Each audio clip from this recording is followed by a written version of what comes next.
Subuh-subuh gue kebangun guys, gara-gara suaranya. Motor si anak gue bunyi terus. Coba nyalain lampunya deh.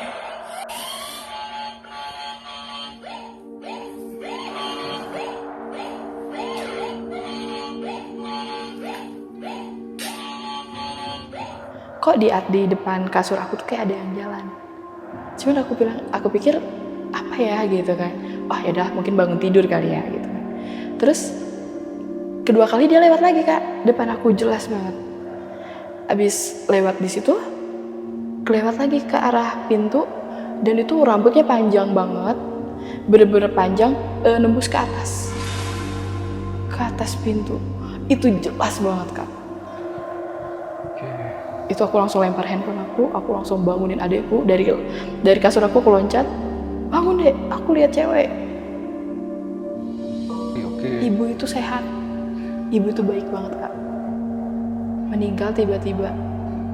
Sehari setelah ibu meninggal, itu ada yang nutup pintu Kak. Mbak, ini ibu. Ya memang di situ tiap 5 tahun sekali minta nyawa.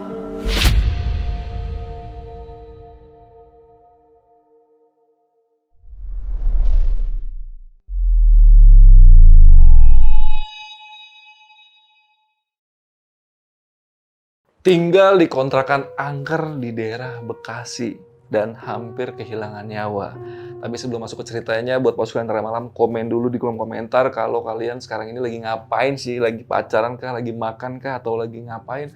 Komen di kolom komentar dan sambil kalian komen, kita langsung aja masuk ke Saksi Misteri.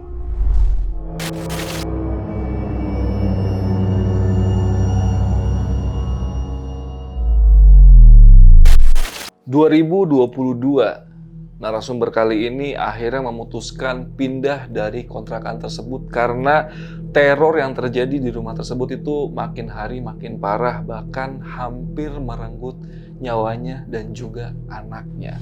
Kontrakan ini cukup unik nih. Ini adanya di daerah Bekasi dan menurut cerita narasumber, kontrakannya itu ada 70 pintu dan harganya itu murah-murah banget. Dan seperti kita tahu, kalau kontrakan udah murah tapi bagus, itu biasanya ada sesuatu yang mengganjal di situ. Dan biar nggak penasaran, mungkin langsung kita tanya-tanya aja narasumbernya aja kali ya. Gue penasaran kenapa akhirnya dia itu memutuskan untuk pindah pada akhirnya. Dan Mbak Seli, kenapa nih akhirnya mutusin untuk akhirnya pindah dari kontrakan tersebut? Karena udah gak kuat sama gangguannya. Terus dari kata Akang sama Pak Ustadz juga bilang pindah aja karena minta nyawa itu tiap 5 tahun sekali. Dan kebetulan sebelum kami pindah, itu ibu yang samping udah meninggal. Dan kemungkinan itu dijadikan tumbal. Oke, berarti kontrakannya ini diinfokan sama Pak Ustadz dan Akang yang sempat ngebantu sama Mbak Seli ya, Iya. Bantu Mbak Seli itu 5 tahun sekali kontrakan ini harus ada nyawa yang hilang. Iya. Hilang. Berarti di kontrakan itu bisa dibilang rutin setiap 5 tahun pasti ada aja yang meninggal. Iya. Dan sebelum Mbak Seli pindah, tetangga sebelah meninggal. Iya. Itu persis 2 hari sebelum kita pindah, lagi siap-siap pindahan, ibu tiba-tiba meninggal. Nah, Mbak Seli emang tinggal di kontrakan itu berapa lama sih, Mbak? 3 tahun. Oke. Dari 2019 sampai 2022. Cukup lama juga ya? Cukup lama, dan gangguannya itu banyak. Dan beberapa kejadian pun sempat didokumentasikan sama Mbak Iya. Seli ya. Nah, jadi buat pasukan Antara Malam yang penasaran sama cerita lengkap dari Mbak Seli malam ini, kalian simak terus podcastnya sampai habis. Tapi sebelum itu gue mau info dulu nih. Buat pasukan Antara Malam yang pengen jadi narasumber seperti Mbak Seli yang ada di sebelah gue, kalian bisa langsung aja DM ke Instagram Lentera Malam, itu ada di lenteramalam.id. Dan langsung aja kita mulai ya. Mbak Seli udah siap nih buat cerita malam ini? Ya, sudah. Oke, kalau selama lagi sebelum kita ceritanya, kita tonton dulu intronya.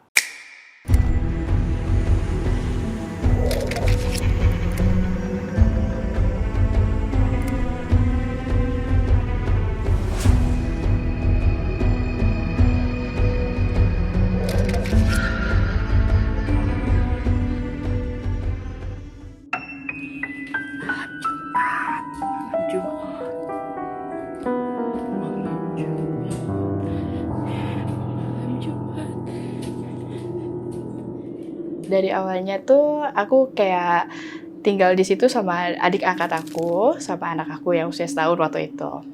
Jadi pas masuk ke situ tuh kita nggak ngerasain apa-apa Kak, sama sekali. Setelah kita pindah ke rumah yang itu di tahun 2019, aku ngundang teman-teman awalnya tuh untuk selamatan rumah lah ya kan, karena udah pindah kayak gitu kita selamatan. Tapi teman-teman tuh kayak bilang, kamu nggak salah pilih rumah. Teman-temannya komentar seperti itu? Iya, Oke. 1-2 lah gitu. Kok gue di rumah lu merinding? Temen aku bilang, aku nggak ngerasain apa-apa sih gitu kan. Itu selamatan itu setelah 1 minggu. Oke. 1 minggu kita tinggal. Abis selamatan gitu, tadinya teman-teman yang mau nginep, kita udah siapin juga alat-alat dia buat nginep gitu kan, kasur. Akhirnya dia nggak jadi karena ketakutan Kak. Oke. Untuk ke toilet aja, itu mereka nggak berani. Dan aku nggak tahu mereka udah lihat apa, mereka nggak cerita. Akhirnya mereka pulang di tengah malam. 2 minggu aku tinggal di situ, aku sakit kakiku. Kaki sebelah kiri. Mendadak tuh? Mendadak Kak. Akhirnya kita periksain kaki aku sama adik aku tuh ke dokter, dicek asam urat, gula dan lain sebagainya itu semua normal. Diminum obat pun nggak ada efeknya Kak saat itu tuh. Tapi yang anehnya, setelah sakit lama itu, kaki itu sempet lama, maksudnya 2 mingguan tuh, aku di kantor nggak sakit Kak. Ketika keluar rumah berarti Keluar normal? rumah tuh normal. Di mall aja, kita kalau weekend tuh di mall tuh jalan sampai 3 jam. Di mall tuh sama sekali nggak ngerasain sakit. Tapi kalau udah sampai rumah, kaki tuh sakit. Bahkan kalau misalnya aku lagi duduk aja Kak, untuk ke toilet atau untuk bangun, itu aku ngerayap. Sampai segitunya? Saking sakitnya. Oke. Nah, menurut aku sih ini sakitnya udah nggak wajar ya, gitu. Akhirnya aku komunikasi sama mamaku, Mah, kenapa ya kaki aku kayak gini, gitu. Terus mama bilang, ya udah ke Bandung aja dulu berobat di Romo. Romo bilang dikasih air, atau enggak ada yang nggak suka nggak, awalnya seperti itu ya kan. Ada yang nggak suka nggak, takutnya dikirimin gangguan atau apa. Enggak kok gitu, nggak punya musuh gitu kan. Nggak sembuh juga. Air dari Pak Ustadz pas berobat kaki tuh tetap nggak sembuh. Akhirnya karena adik angkat aku ini orang Kalimantan Kak, dan dia punya kayak ada dukun Dayak lah ya, kita bisa bilang, suruh videoin rumah sama videoin kakinya, kaki aku. Terus si dukunnya tuh bilang kalau aku tuh diganggu sama anak kecil yang ada di situ. Sampai saat itu pun aku sama sekali nggak percaya. Dari Kalimantan itu dikirim 3 hari pengiriman, itu dikirimin kayak air, bunga, sama dupa. Berarti via paket tuh? Paket 3 hari, paket pengiriman. Sama garam Kak, maaf. Jadi waktu ritual di situ, aku nggak ada. Takutnya aku nggak kuat. Oke, yang ritual adik angkat nih? Adik angkat ya. Karena kita tinggal di situ, adik angkat aku 20 tahun, sama anak aku, jadi cuma bertiga. Kalau yang bunganya, bunga rampai, kalau setahu aku bunga rampai itu dia kunyah. Kalau bangle sama dia tuh suka disiram ke sudut-sudut rumah, garam sama dia bakar dupa. Nah, dari situ ada sembuh kaki aku Kak. Oke. Tapi bukan sekali aja, ada dikirim lagi air gitu kan. Setelah sembuh kayak gitu, beberapa bulan aku udah tinggal di situ, aku sembuh lah kakiku. Sempat ada gangguan lagi Kak. Gangguannya kayak kita lagi di bawah makan, di atas tuh kayak ada yang lari-lari. Kan kedengeran kan atap kamar itu kan. Kayak ada yang lari-lari, tapi kita acuh. Cuek, aku sama dia juga cuek gitu kan. Besokannya, kakak aku datang dari Bandung ke Jakarta, ke Bekasi rumahku ini. Tinggal sama aku Kak. Dan dia bawa anaknya yang pertama itu bayi 3 bulan, sama yang umur 8 tahun. Nah, jadi malam pertama dia nginep tuh, udah aku saranin kita tidur di atas aja semuanya, gak usah di bawah karena kakakku males untuk naik turun tangga. Akhirnya kakakku tidur di bawah, bertiga sama anaknya. Malam pertama dia bilang, aku kan via WA ya, di dapur ada yang buka pintu lemari makan. Aku bilang, oh mungkin itu tikus. Aku masih optimis aja ke situ ya Kak, karena aku bener-bener gak percaya gitu waktu itu tuh. Besokannya aku bilang, teh kita tidur di atas aja ya semua, takutnya teteh diganggu lagi kan atau apa. Ya udah teteh tidur di atas. Akhirnya kita semua kalau misalnya udah malam kak, kita tidur di atas semuanya. Setelah beberapa hari teteh tinggal di rumah, mungkin 4 atau 5 hari dia tinggal di situ, kesurupan, kerasukan gitu, tiba-tiba dia pingsan, tiba-tiba kayak teriak-teriak gitu nggak jelas. Aku langsung panggil, minta tolong lah ke Kuncen itu penunggu di rumah itu gitu kan.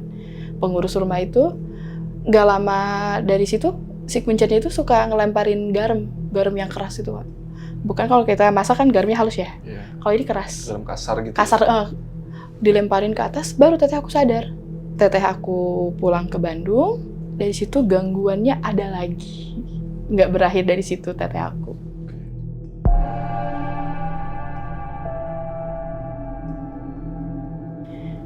Jadi saking aku nggak percayanya itu, Kak, ada hantu di situ. Aku mencoba kayak mau uji nyali, bener nggak sih di rumah ini ada hantu? Itu setelah teteh aku pulang. Jadi kalau misalnya aku sama adik aku sama anak aku tuh kalau tidur di kamar tuh jam 11 malam, kita tuh nonton dulu di bawah. Aku bilang kalau aku tiduran sama anak aku di bawah dek, kamu ke atas aja, jangan bangunin aku bilang gitu kan. Tapi aku nggak bilang sama dia kalau aku mau uji nyali. Aku udah tidur, aku berasa dia tuh nutupin teralis kan, pintu kita teralis kan, ada teralisnya. Dia ngunci pintu, aku kedengeran Kak, itu jam 1 malam. Terus dia ke atas ke kamar tuh, aku kebangun. Aku lihat anak aku udah tidur kan di samping. Aku coba main handphone dulu gitu kan, ternyata gak ada apa-apa gitu dalam hatiku kan. Tapi kok pas aku main handphone kok ada yang janggal. Stroller anak aku tuh jalan mundur, ada maju gitu kan. Terus aku liatin strollernya, nggak mungkin perasaan aku aja.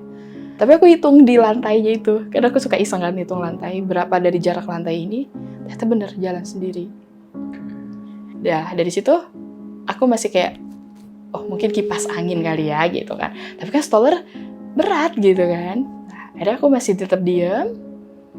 Tapi aku WA, dek, stroller si Precious jalan sendiri loh gitu kan. Tapi nggak dibalas, mungkin dia udah tidur di atas.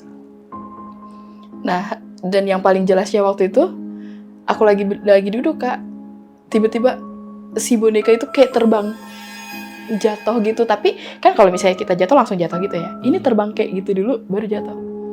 Di situ aku udah gak kuat, aku ternyata ngerasain yang apa teteh rasain. Aku teriak, dek gitu kan, si Ade nggak bangun gitu. Karena aku juga mau ke atas takut Kak. Akhirnya aku lemparin sepatu itu ke pintu kamar. Kan dari tangga itu langsung pintu. Aku lemparin baru ada aku bangun. Ada apa? Stroller jalan sendiri, boneka terbang, langsung jatuh. Aku lihat, terus ada aku, yaudah ke kamar. Pindah aja, ngapain tidur di bawah. Ternyata pas aku ceritain itu Kak, adik aku tuh udah ngerasain. Udah selang beberapa hari itu Kak, kejadian yang aku lihat stroller itu, aku ngeliat malam-malam. Jadi waktu itu aku nggak tahu hari apa, malam-malam tuh aku kebangun jam 1:30 malam. Tadinya aku mau kencing, cuman aku nggak berani kan Kak. Saking nggak beraninya ke bawah itu, aku kadang suka nyimpen ember di atas tuh, di pojokan gitu kan. Nah, aku main handphone. Jadi si pintu, nanti pokoknya aku ada videonya kan. Di depan pintu itu tuh kayak ada atap yang kebuka gitu Kak. Kasur aku tuh di sini, ini komputer, ini kasurnya adik aku hadap ke pintu. Aku lagi main handphone jam 1:30, kok di depan kasur aku tuh kayak ada yang jalan. Cuman aku pikir apa ya gitu kan. Oh ya udah mungkin bangun tidur kali ya gitu kan. Terus kedua kali dia lewat lagi Kak, depan aku jelas banget.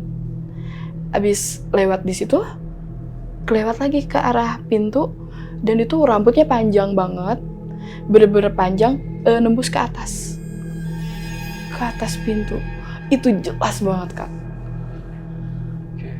Itu aku langsung lempar handphone aku langsung bangunin adekku dari kasur aku loncat, bangun dek, aku lihat cewek.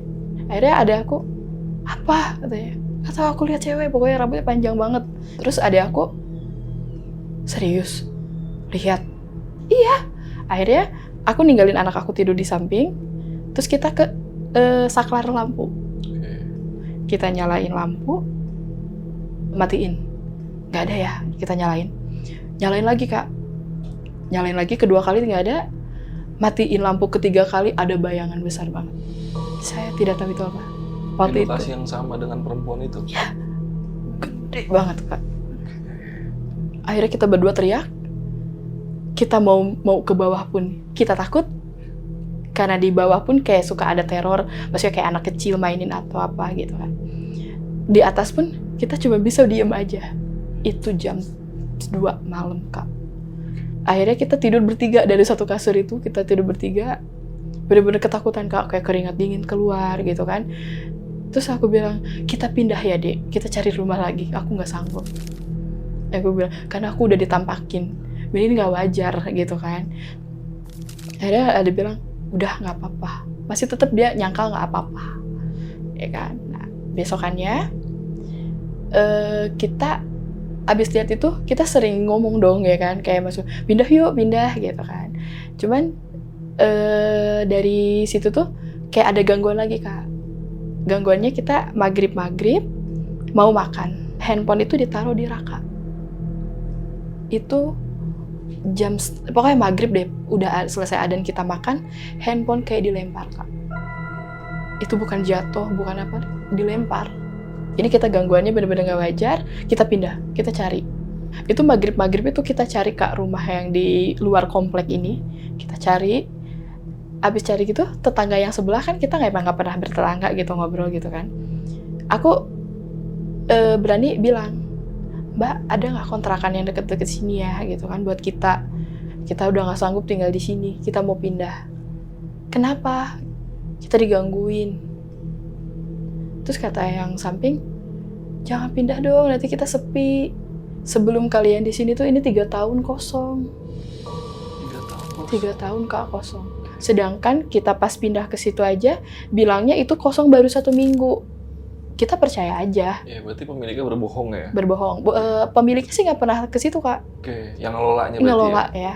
Oh, 3 tahun. Iya, akhirnya aku baru tahu dari tetangga itu gitu kan. Dan sebelum kalian pindah, aku udah di sini 10 tahun. Dari anak yang pertama tuh namanya Al tuh ya, dari kecil. Dia udah lahir di sini. Terus aku bilang, oh gitu kan. Emang kalian digangguin apa? Aku ceritain gangguan yang tadi, terus dia bilang, sebelum kalian digangguin, aku dulu yang digangguin. Katanya gitu. Terus dia nunjukin ke depan rumahku ada pohon besar, Kak, 2. Itu tuh ditebang, dan yang nebangnya itu 3 orang, itu semua lumpuh selama 1 minggu. Nanti pohonnya juga boleh diupload kalau nggak apa-apa gitu kan. Dan itu berobatnya tuh dari dukun Sukabumi apa Cianjur itu baru sembuh, Kak. Nah, terus kan kalau di atas itu kan nggak mungkin dong balkon ada yang lewat gitu. Itu digedorin tiap malam.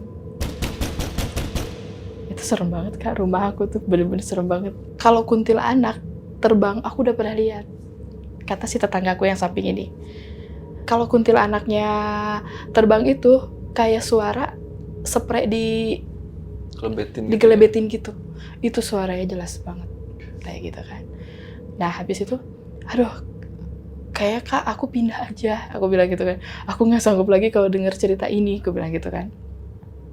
Jangan pindah. Kita panggil Ustadz aja. Ustadz kepercayaan aku. Yang biasa suka kesini. Gitu kan. Jadi aku cerita itu jam 8. Jam setengah 12 malam, Pak Ustadz itu baru datang ke rumah.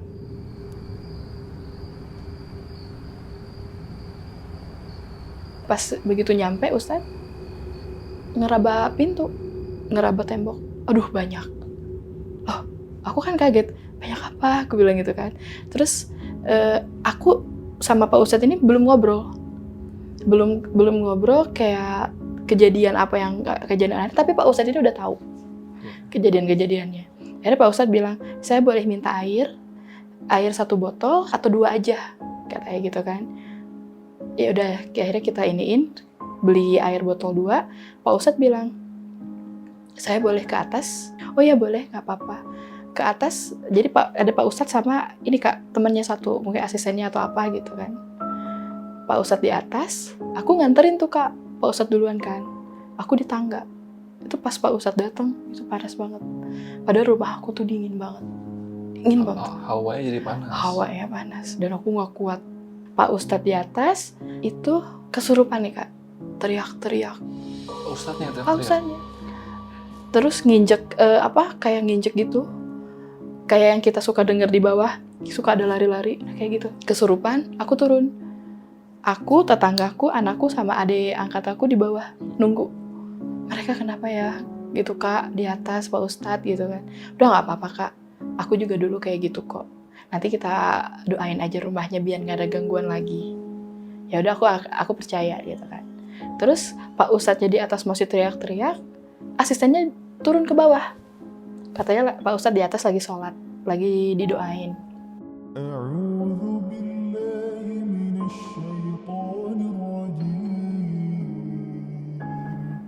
Terus si asistennya tuh bilang, di sini yang tinggal siapa ya? Cuma bertiga, saya, adik angkat saya, sama anak saya. Ah, suaminya? Oh, suami saya nggak tinggal bareng. Saya bilang, ada di Bintaro, kerjanya jauh. Di sini tinggal bertiga.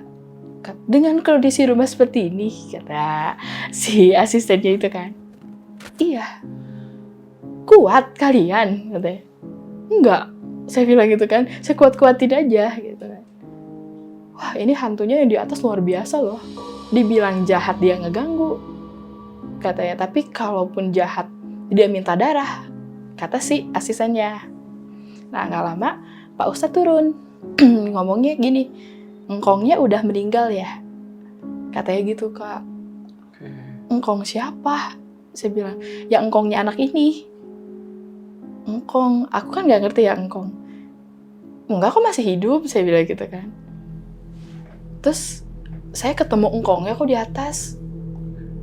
Engkong siapa? Oh, ternyata bapak aku. Gitu kan. Kalau bapakku tuh udah meninggal kan, engkong itu kakek ternyata. Gitu.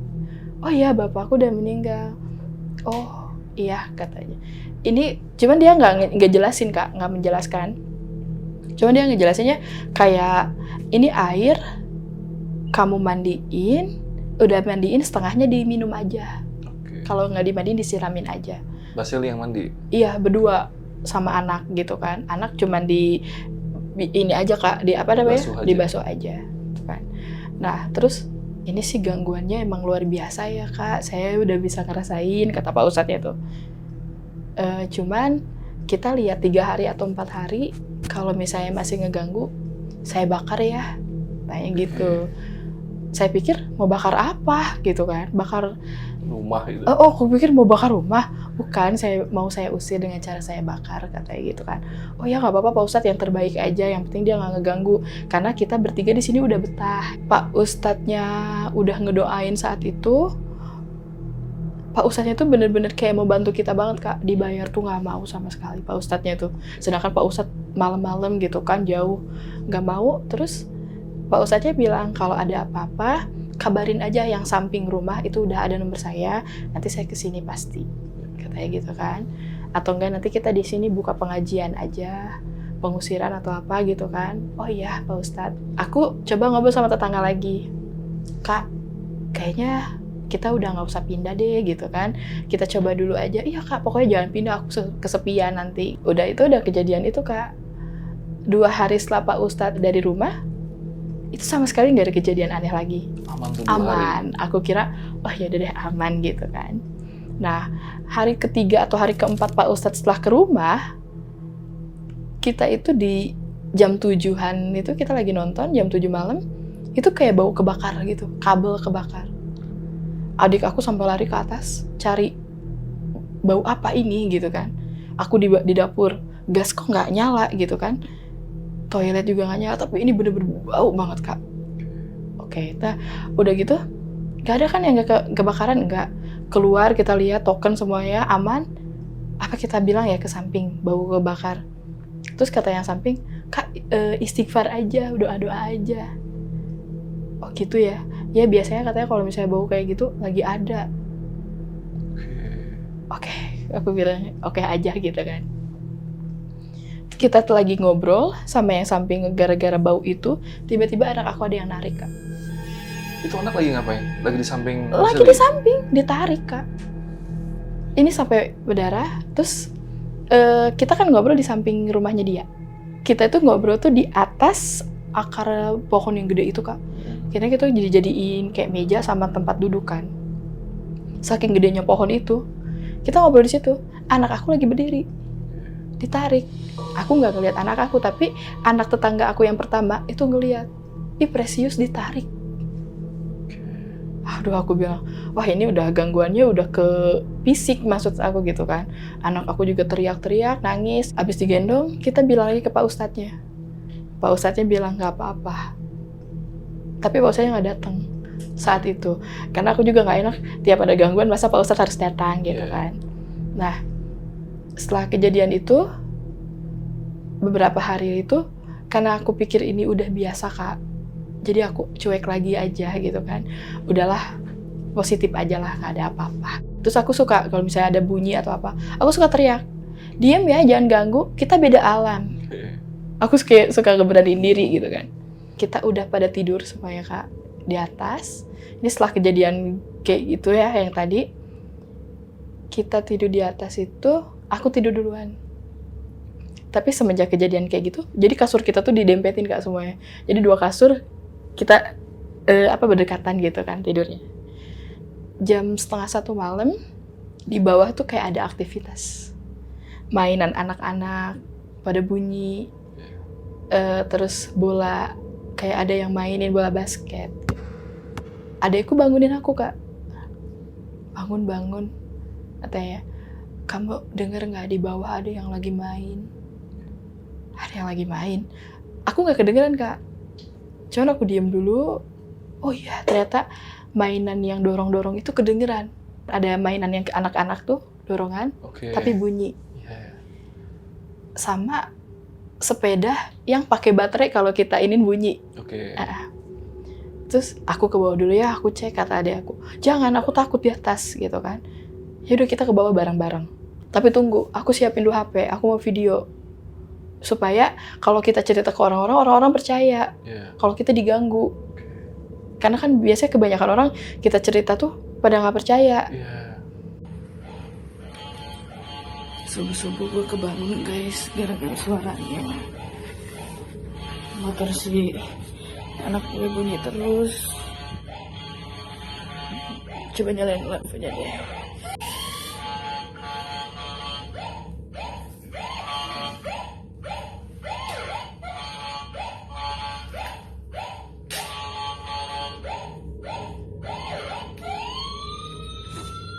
Malam-malam itu, suka video, Kak, dari atas kamar ke bawah tangga. Dan nanti aku ceritain ini, aku videoin, aku bilang, "Hai guys, aku lagi diganggu ini." Dan itu videonya ada. Mainan anak aku bunyi. Aku sampai pegang handphone, nyalain semua lampu, karena kebetulan kalau misalnya kita ke atas itu lampu semua mati. Itu salahnya kita. Kita nggak tahu kan. Terus aku liatin, loh kok mainan anak aku kok kayak berantakan, terus ngadepnya salah gitu. Sedangkan aku masih ingat gitu, mainan anak aku tuh tertata semua. Terus aku videoin, terus coba matiin, nggak bisa. Terus ngegerakin motornya itu keras. Si Ade tuh bukain baterainya, itu masih tetap nyala. Dilepas baterainya pun tetap nyala? Masih tetap nyala. Terus aku pas videoin ke arah si motor anak aku ini, pindah tombolnya nyalanya. Maksudnya pindah musiknya. Iya. Dan di situ aku langsung lari keluar. Maksud aku tuh minta bantuan gitu. 1:30 malam tuh nggak ada siapa-siapa. Terus udah gitu, kita kan udah matiin ya, masih tetap nyala. Sampai digunting sama adik aku tuh. Udah digunting, sepedanya udah nggak ada bunyi. Aman ya, aku bilang. Yaudah, Dek, lampu semua kita nyalain. Aku gituin kan. Apa enggak sepeda ini kita keluarin aja? Gak usah lah, gak usah dikeluarin, sepedanya sayang. Katanya gitu kan. Jadi kita tidur lagi aja. Gak ada apa-apa. Dan itu pas kita jalan ke atas tuh merinding banget. Bener-bener merinding banget. Nah, dari situ kita tidur. Besokannya aku ketemu tetanggaku lagi yang samping. Aku cerita. Tentang sepeda itu? Iya, tentang sepeda ini. Terus tetangga bilang, Bu, emang bukannya Presius yang main? Kan anakku namanya Presius kan. Presius nggak main. Udah tidur, jam 8 malam aja udah tidur. Kak, kita ini di bawah, dia sama anak-anak ya, ngedenger tiap malam ada yang main di bawah. Di bawah rumah aku tuh ada yang main. Tiap malam? Tiap malam. Aku kira Presius belum tidur. Oke. Ya ampun, aku bilang, enggak kok. Semalam-malamnya aja kita paling jam 10 malam. Itu juga nggak ngemainin mainannya Presius. Karena katanya dia bilang, kita suka ngedenger katanya ada ketawanya Presius kok jam 3. Nggak lagi main jam segitu. Akhirnya, udah kan, dari situ kita bengong. Kita makin bengong, siapa yang main di bawah? Wah, ini nggak luar biasa nih, aku bilang gangguannya lagi. Tapi ya udahlah Kak, katanya. Kalau memang kayak gitu kan emang udah kita cuek aja. Iya sih, gitu kan. Tapi kan kita juga secuek-cueknya Kak, kita juga takut ya kan gitu kan. Nah terus ditakut-takutin juga aku suka menantang gitu. Jadi tiap malam Jumat aku suka bikin video Kak, tetangga nih malam Jumat nih gitu. Jadi aku tuh kalau misalnya ada cerita horor kayak gini, aku suka cerita di Instagram. Oke. Dan semua ceritanya aku simpen di feed ya kan. Jadi semua teman-teman aku di Instagram tuh nungguin cerita horor aku. Oke, ini berarti mungkin ada followernya Mas Jerry nih di sini. Ada. Ya? Mudah-mudahan lah ada yang nonton. Nah,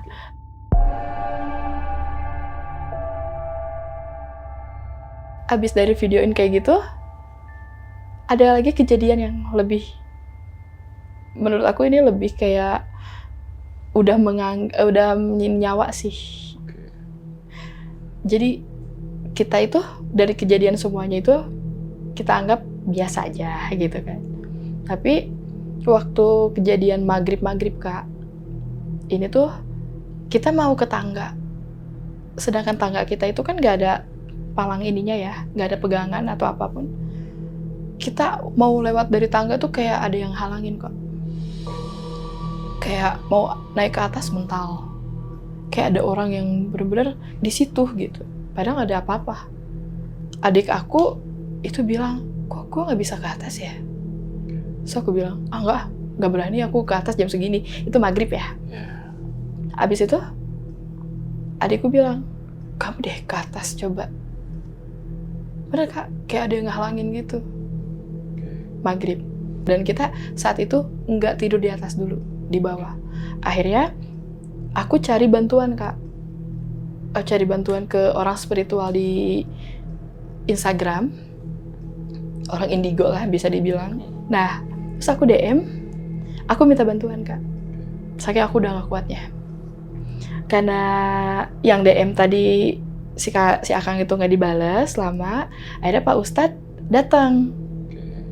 Pak Ustadz datang menceritakan kalau kita benar-benar harus ritual. Karena kita nggak diizinkan, akhirnya Pak Ustadz menceritakan Kak, apa aja yang ada di situ. Apa tuh di situ? Satu yang aku temuin itu benar-benar nggak bisa diusir.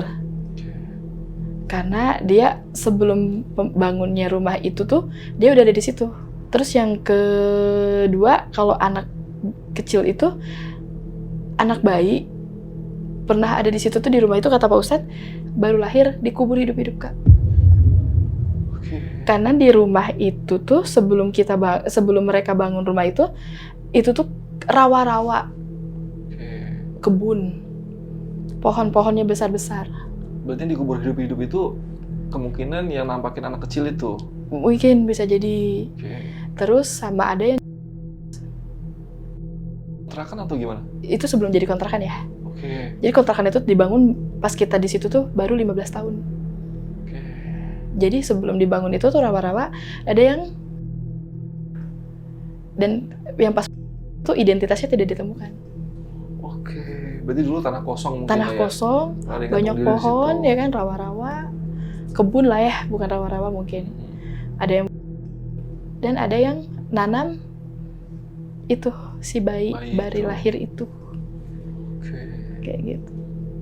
Kalau yang ini diceritakan itu bukan sama Pak Ustadz aja. Sebelumnya juga tetangga-tetangga situ udah ada yang bilang. Sempat cerita juga. Sempat cerita. Kalau itu tuh dulunya kebun. dibeli sama Pak Ustadz katanya.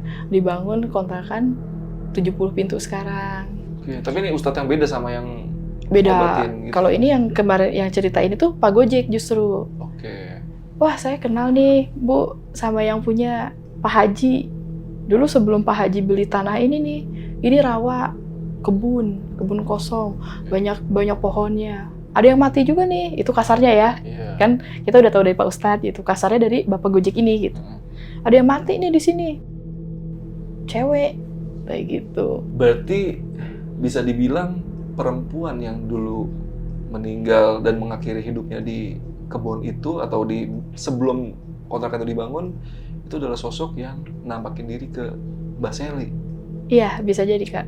Makanya nih Pak Haji beli murah nih, kayak gitu. Oke. Pas pembangunan kontrakan ini banyak juga nih yang mati, gitu. Oke. Tapi aku iya aja gitu kan. Iya. Kayak bingung juga mau ngomong apa gitu. Akhirnya Pak Ustadz kalau ke rumah ngasih air gitu kan. Udah tuh. Karena aku udah pikir aku udah biasa aja gitu kan.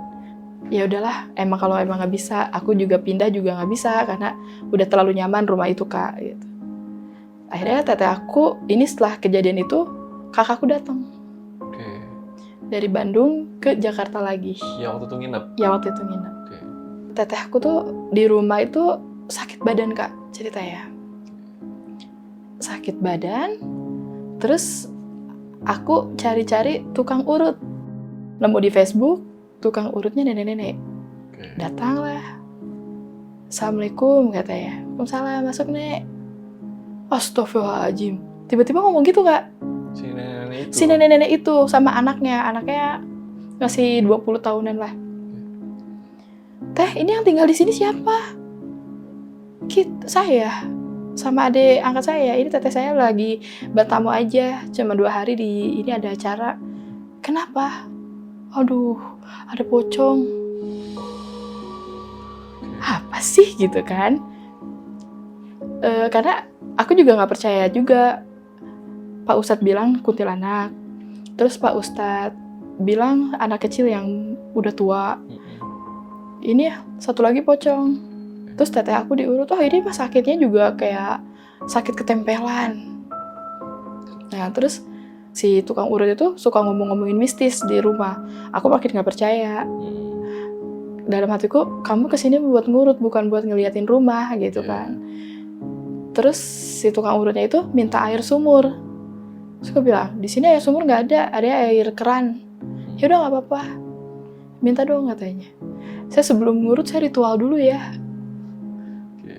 Terserah deh gitu kan, yang penting kakak saya sembuh gitu kan. Dibikinin kopi, itu lagi panas, Kak. Diminum langsung Sama dia. Itu diminum langsung di depan kita bengong. Itu adik aku nggak ada waktu itu, aku teteh sama anak aku doang. Wah luar biasa aku bilang.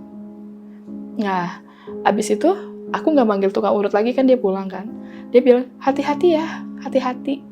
Oke, tapi jadi diurut itu kakak? Jadi diurut akhirnya. Sama ngomong, ini katanya di toilet ada pocong. Terus di tangga ada yang gede, bapak-bapak. Kayak gitu kan. Terus itu di depan katanya, banyak banget penghuninya. Tapi membaik nggak kakak setelah diurut sama dia? Iya, baik. Membaik? Oke. Tapi besokannya kakak aku kesurupan. Kesurupan? Pingsan lagi, siang hari ya, ini jam 3. Habis diurut malamnya, besokannya tiba-tiba kakak aku pingsan lagi. Habis pingsan, ketawa. Kita kan takut. Aku mau minta bantuan Pak Ustadz pun pasti jam segini dia lagi nggak ada gitu kan. Yang samping pun lagi kerja, aku udah gedor-gedor nggak ada. Akhirnya aku minta tolong ke si pengurus ini, Kak. Aku lari ke rumahnya. Pak, tolong Pak, kakak saya. Kenapa? Akhirnya langsung lari kan. Si pengurusnya tuh mungkin udah tahu, tapi dia nggak pernah bilang gitu. Aku pas dibilang gitu tuh, aku lagi lari, dia langsung ambil garam lagi. Dia lempar ke atas atap.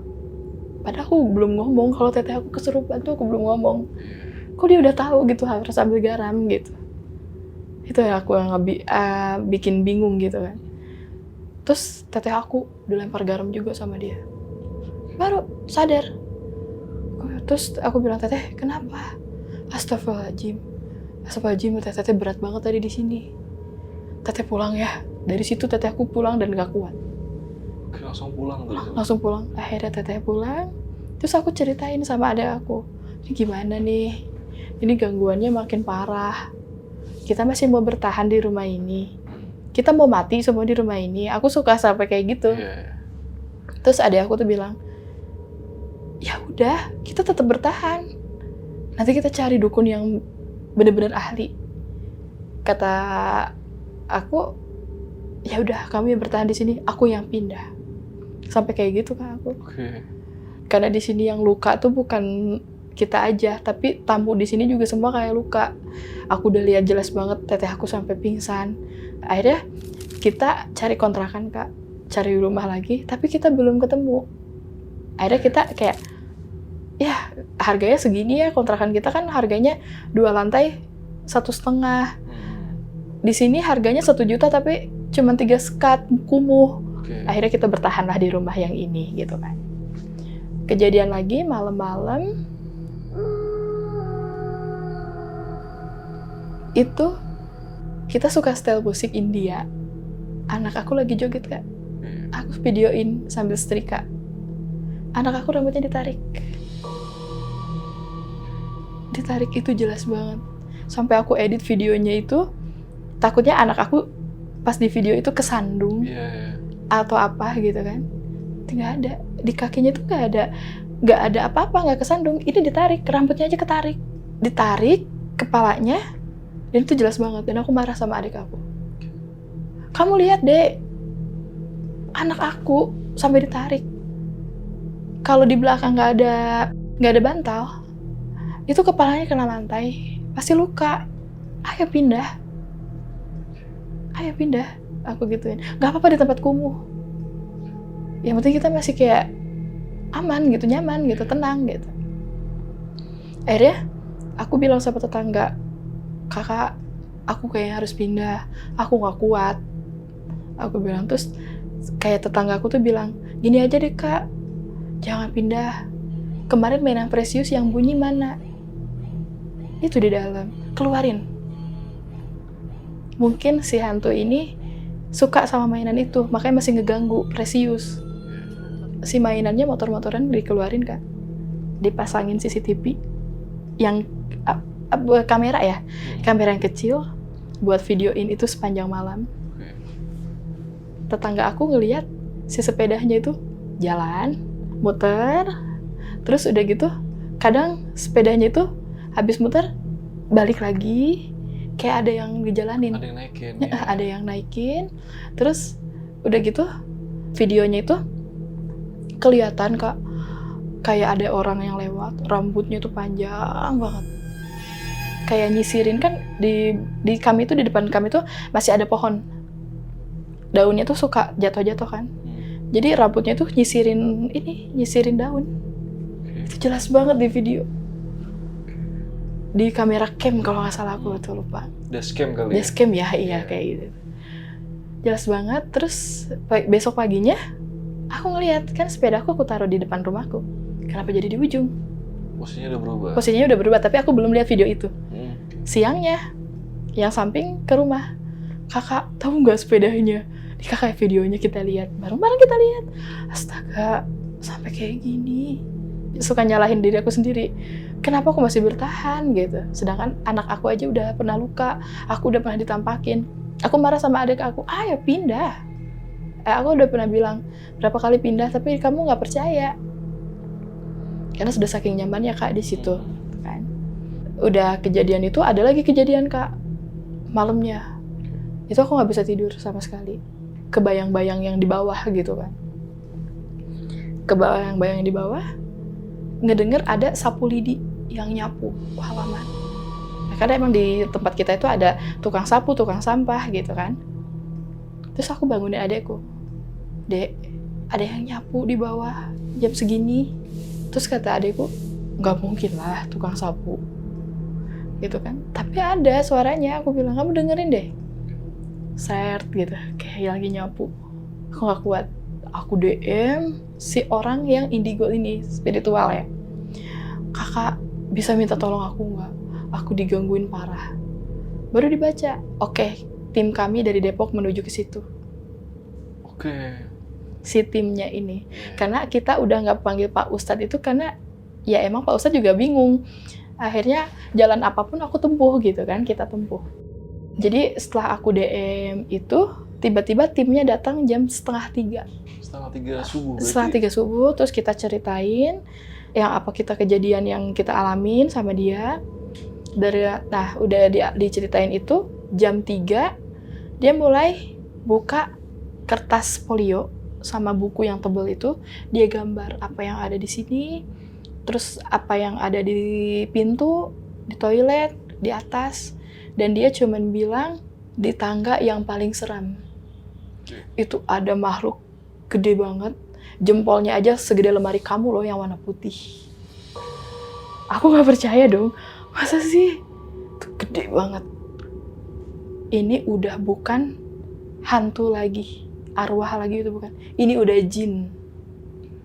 Dan ini bisa menyerupai. Nah, habis itu dia ke atas ngegambarin, aku nggak tahu dia digambar apa di atas. Tapi aku sempet lihat juga Kak, gambar yang kayak anak kecil, badannya anak kecil, tapi mukanya tua. Ininya mem ke bawah gitu. Dan itu yang suka mainin sepeda. Nah, dari situ timnya bilang, telepon ke akangnya, Kang, saya nggak kuat. Akang aja besok yang kesini. Saya udah nggak gambarin apa yang ada di rumah. Saya mau pamit. Nggak kuat saya. Itu bener-bener keluar keringat. Padahal kita kipas AC semua kita nyalain. Timnya itu datang 3 orang. Pulang mau adzan subuh. Kalau menjelang subuh kita udah berani lah. Ibaratnya gitu kan. Kita tidur. Setelah tim datang itu 1 atau 2 hari baru Akang ini datang. Akang ini tuh yang indigo, ahli spiritualnya.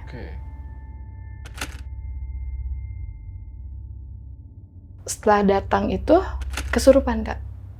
Kesurupannya yang anak kecil. Si Akang itu? Si Akang ini sama temennya. Si Akang yang nanya-nanyanya kasar kan nanyanya. Si Akang yang satu lagi yang kesurupan. Terus kita ceritain, kita suka pasang dupa tiap malam. Saking kita takutnya. Dupanya ini yang dikirim dari ini Kak, Kalimantan. Terus kamu salah, bukan dupa. Katanya gitu kan. Terus setelah diituin dia bilang, minta mau apa kamu? Di sini mau apa? Saya mau jajan. Dikasih permen Kak. Waktu kesurupannya itu.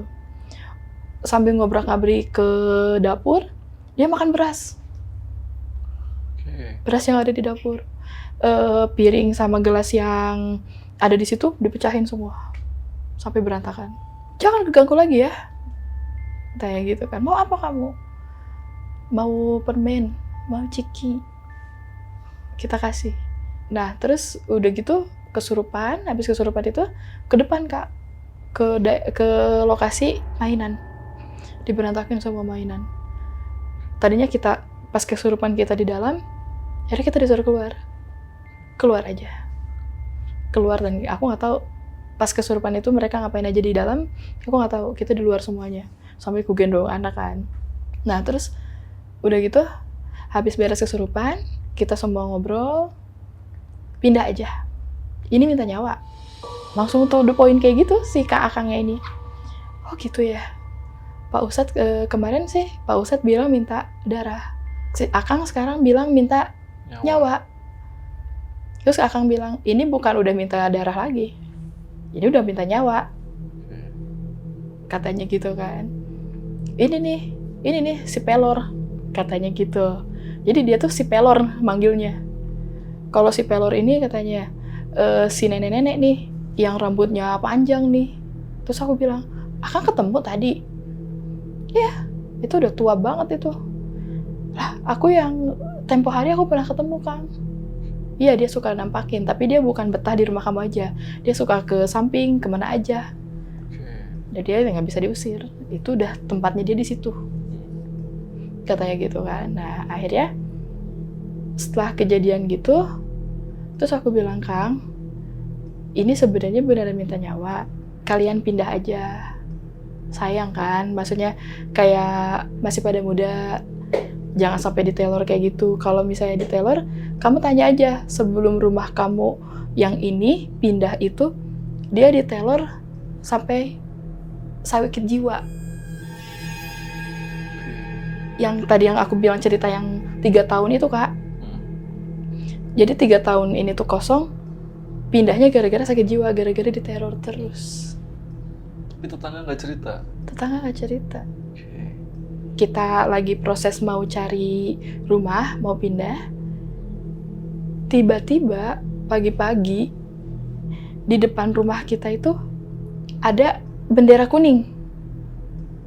Di depan rumah? Ya, di depan rumah kita ada bendera kuning. Yang di samping kita, ibu meninggal. Ibu yang sering Mbak ceritain kalau ada sosok di rumah? Bukan, itu yang samping kanan, ini samping kiri. Oh, samping kiri, oke. Ibu itu sehat. Ibu itu baik banget, Kak. Meninggal tiba-tiba. Kita baru bangun jam 8, kita lihat kok di bawah udah ada rame. Itu setelah beberapa hari Akang maksudnya ke rumah. Okay. Ibu meninggal di samping. Kita bela sungkawa, nengok karena ibunya udah dimakamkan. Sempet tahlilan berapa hari. Terus aku WA, Akang ada yang meninggal. Ya, memang di situ tiap 5 tahun sekali minta nyawa. 5 tahun sekali 5 tahun sekali. Makanya kamu pindah. Kan udah saya bilang, pindah. Kamu udah berapa bulan di situ belum pindah kan saya datang. Sebelum yang samping meninggal, si kuncen ini tuh udah bilang sama saya, sama kita. Kalian pindah dong ke belakang. Kuncen yang mana nih? Kuncennya ini maksudnya yang pengelola rumah ini. Okay. Jadi sebelum ibu meninggal, si pengelola ini bilang kamu pindah ke belakang dulu. Mungkin akan ada ritual ini kali ya, maksudnya meninggal nyawa ini gitu. Oke. Ke belakang itu maksudnya ke belakang? Ke belakang itu jadi satu komplek itu ada 70 pintu kontrakan. Oke. Jadi luas banget Kak. Yeah. Sedangkan kami di blok yang lantai 2. Yeah. Di blok lantai 2 itu cuma ada 6 unit. Nah, jadi si bapak ini tuh udah tahu. Jadi suruh kami pindah ke belakang. Tapi kami nggak mau, karena barang kami aja banyak. Yang di belakang tuh cuma kamar 1. Gitu. Akhirnya kita nggak mau, pindahlah kita keluar. Maksudnya sebelum pindah keluar, udah ada kejadian ibu yang meninggal. Bukan di rumah kami. Terus si orang indigo ini bilang, kalau misalnya ibu yang nggak kena, salah satu di rumah kalian pasti ada yang mati. Ke rumah kita. Karena kan 6 unit. Jadi yang unit 1 itu Kak, rumah tangga, dia lagi hamil. Ya, hamilnya tuh mungkin sering digangguin. Bahkan ada ular ke rumah, dia langsung pindah. Unit kedua, aku nggak kenal, tapi dia nggak pernah ada di rumah. Unit ketiga, itu yang ibu meninggal. Unit keempat kami. Unit kelima yang tetanggaku yang ngasih tahu Pak Ustadz. Yeah. Nah, dari situ aku baru tahu, oh ternyata 5 tahun sekali minta. Dan kata orang indigo ini, itu tuh syarat untuk pesugihannya dia. Karena Kak, yang punya kontrakan ini tuh, dia nggak pernah datang sama sekali. Tapi kaya raya. Dan mungkin karena itu dia nggak mau diadakan ritual agama di situ atau pengajian gitu. Iya, bisa jadi. Gitu. Jadi, ya kita juga bingung. Gitu. Dari situ, pas kejadian ibu meninggal, 2 hari kita langsung pindah. Oke, berarti akhirnya pindah. Pindah akhirnya Kak. Pindah ke daerah mana akhirnya? Pindah ke daerah Jakarta Selatan langsung. Oke. Dan pas pindah itu pun, nggak semata-mata kita pindah Kak. Kita ritual dulu. Ritual di mana maksudnya? Di rumah. Rumah yang baru? Nggak rumah yang lama. Yang lama. Ritualnya gimana tuh? Supaya kita nggak digangguin di rumah yang baru. Gitu. Oke. Ritual sama siapa waktu itu? Pak Ustadz 1, Pak Ustadz 2. Pak Ustadz 2 ini yang gue bantuin kami juga. Sama tetangga yang samping. Oke. Kita berdoa di situ. Terus berdoa pengajian ya. Pengajian, baca-baca surat sama apa gitu. Terus ritualnya itu minta air 7 rupa ya. Kayak teh, kopi, rokok, buah, apel jin, dupa, sama apa ya satu lagi tuh Kak? Air kembang ya. air mawar, air kembang. Di situ kita lagi ritual, udah pengajian, ada ketawa Kak. Yang paling terakhir nih, kuntilanaknya ketawa kenceng banget. Kedengeran Kak, ritualnya. Itu ritual berapa orang yang jalan? Berarti bertiga atau berempat ya? 8 orang. 8 orang kita ritual. Itu ketawa, bener-bener ketawa terbahak-bahak. Dengar semua itu? Dengar semua. Terus, oh iya, sebelum ritual itu Kak, sehari setelah ibu meninggal, itu ada yang ngetuk pintu Kak. Mbak, ini ibu yang pas meninggal ya. Oke. Ke kita, Mbak, ini ibu. Itu yang sebelum ritual ya, aduh aku merinding. Sebelum ritual, kita pindah. Jadi ibu meninggal dulu, kita pindah, tapi ibu pas meninggal semalam itu ngetuk pintu kami. Biasa kan suara ibu itu? Ibu, kan kalau ibu ngetuk pintu ke kita itu biasanya ibu kalau masak suka nganterin ke kita gitu. Mbak, ini ibu, itu jelas banget. Aku, adek, denger. Itu di jam 9 malam. Habis ritual kayak gitu, kita pindah. Dan kita nggak tahu lagi ceritanya. Tapi setiap momen-momen yang kayak kuntilanak, ketangkep, Kak. Oke, tapi setelah pindah ke tempat yang baru, alhamdulillah lebih aman? Lebih aman, tapi ada aja sih gangguannya. Iya. Tapi pernah nggak? Maksudnya itu kan 2022 terakhir tinggal di situ ya? Sempet nggak sih mampir-mampir ke kontrakan itu lagi buat lewat aja sekedar? Ada. Itu gimana sekarang kondisinya kontrakannya? Masih seperti dulu atau gimana? Dari Kan fisiknya aja gitu? dari fisiknya aja masih tetap kayak dulu. Kita kan dari daerah Trans itu harus pindah ya. Waktu sebelum kejadian ibu meninggal, itu dengan alasan mau dibangun rumahnya karena miring, takutnya rubuh. Sedangkan kita tinggal di situ tuh rumah itu kokoh. Itu hanya kayak alasan aja gitu ya kan. Kita ke situ setelah pindah 4 bulan tetap belum direnovasi. Dan setelah berapa bulan hanya direnovasi, bukan dirubuhin, tapi cuma dicat. Dan sekarang belum ada yang ngisi. Kamar yang tempatnya Mbak Shelly tinggal itu? Iya, belum ada yang ngisi. Itu, gua tadi lupa, itu harga rumahnya berapa sewanya? 1.500.000 per bulan? Per bulan. Oke, dan itu komplek kontrakan isinya? Komplek kontrakan. Sekitar 70 pintu. Dengan beda-beda unit kontrakannya. Iya, tapi itu hampir keisi semua, rame? Atau gimana? Hampir keisi semua, tapi ada yang lama nggak keisi. Setelah keisi cuman berapa hari keluar lagi, ada seperti itu. Tapi di situ banyak juga yang lama. Tapi lingkungannya itu bersih apa nggak tuh? Banyak pohon. Banyak pohon, adem gitu daerahnya ya? Adem, banyak pohon, terus